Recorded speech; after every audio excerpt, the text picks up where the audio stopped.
Hello everyone, and welcome to another episode of The Appetizer.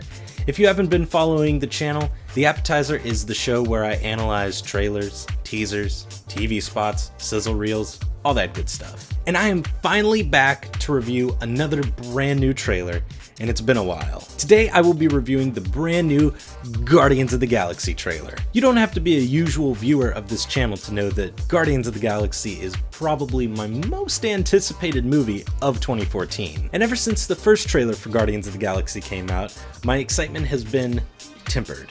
Every little bit of information or little clips here and there or concept art that has come out about the movie, I've just been like, oh yeah, that's really cool, waiting on the movie. And when this new trailer dropped about mid-Monday, one half of my brain was like, don't watch it. You just wait for the final product and you'll appreciate it so much more. And the other impatient side of my brain said, fucking watch it right now. So I watched it on my phone in the lowest quality possible, but it was still amazing. But I will say this, I like the first trailer more.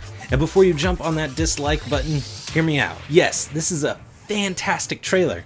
I just thought the first one was really well composed and really introduced us to all the characters, gave each one a very good amount of screen time, and this one was a little bit more focused on the team as a whole, which, okay, is fitting because the movie is called Guardians of the Galaxy. I just would like to know what they're guardians of, besides the galaxy, and I would assume peace in said galaxy. We are given bite-sized looks at Ronan the Accuser, played by Lee Pace, but still, I would have liked to have seen just a little bit more conflict. No, I don't need to know every bit of conflict in the whole movie, but just a little bit, just to know that there's a reason for this movie happening.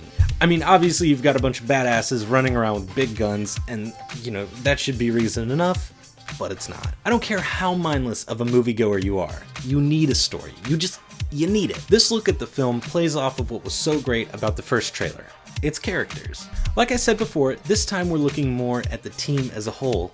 You've got Chris Pratt playing Starlord, Zoe Saldana as Gamora, Dave Bautista as Drax the Destroyer, and Vin Diesel offering up the voice of Groot, which we actually get to hear just a little bit of. I mean, the line is the same every time, but as Vin Diesel said in an interview, he said it like 1,000 times each time it was different. And I really like the fact that Vin Diesel is returning to voice acting because I love the Iron Giant so much, and this is kind of a return to form. We also get to hear 3 lines from Bradley Cooper's Rocket. He's had the least amount of screen time in these trailers, and for good reason. I think Marvel wants to just kind of keep him hidden away until the actual film comes out and he'll be a fan favorite, just like Hulk was in the Avengers. But in the live Q&A that took place just before the trailer premiered, James Gunn said that most of the people who have seen the movie thus far have really gravitated towards Groot as their favorite character, which I think is fantastic because Groot gets a lot of really great moments in this trailer. There's so much emotion on that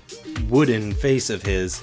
I'm really excited to see how his character plays out in the film. I'm not going to retread a lot of what the first trailer had to offer, so I'm going to talk about some new bits. We get to see more of Starlord sporting his mask/helmet in this trailer, and what I really like about Starlord is that he just seems like an ultra super spy. He has all these badass little gadgets and weapons that help him get away in a pinch. And the helmet dissolves, which is extremely cool. As I mentioned a minute ago, Ronan the Accuser is peppered here and there throughout this trailer, and he looks crazy menacing.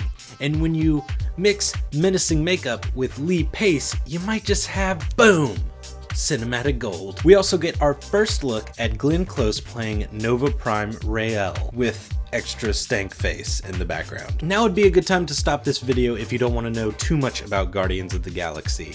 But an interesting bit in this trailer was the inclusion of Nowhere. I missed this bit the first few times that I watched the trailer, but upon further research I found out that Nowhere is actually a giant severed robot head from something called a Celestial. Nowhere is just floating around in space, being used as a scientific station for various races to study what is happening on the edge of the universe. I'm going to assume that it will also act as the Guardians' headquarters. I get it. That's good. That's good. Overall, I really like James Gunn's direction. I should mention that in between the last trailer and this one, I watched his directorial debut, Slither. When I was younger, I just thought it was going to be this gross out horror movie that I had no interest in whatsoever. But I finally just decided to put all that away and watch it, and as an adult, I fucking loved it. From the looks of this trailer, James Gunn is obviously focusing on the action, but there are a few moments where he actually composes these really beautiful shots, like this one, and this one, and probably my favorite, this one. It's a little groan-worthy that they're including a romance subplot in this movie, but I just can't help but enjoy the composition of the shot with just the stars in the background and Gamora wearing the headphones, and I can't help but love that it's a literal star-crossed moment. Now, this episode's gonna be a failure if I don't mention the shot with Benicio del Toro, and then there is the perfect shot of Rocket adjusting his pants around his crotch. And that, ladies and gentlemen, is what cinema is all about. So there you have it, the second Guardians of the Galaxy trailer. The film comes out on August 1st, 2014, and I am excited. I guess you could say that I'm hooked on a feeling, and that feeling is that this film will make me happy. All over. My brain, my face, my beard hair, my butt, but most importantly, my heart.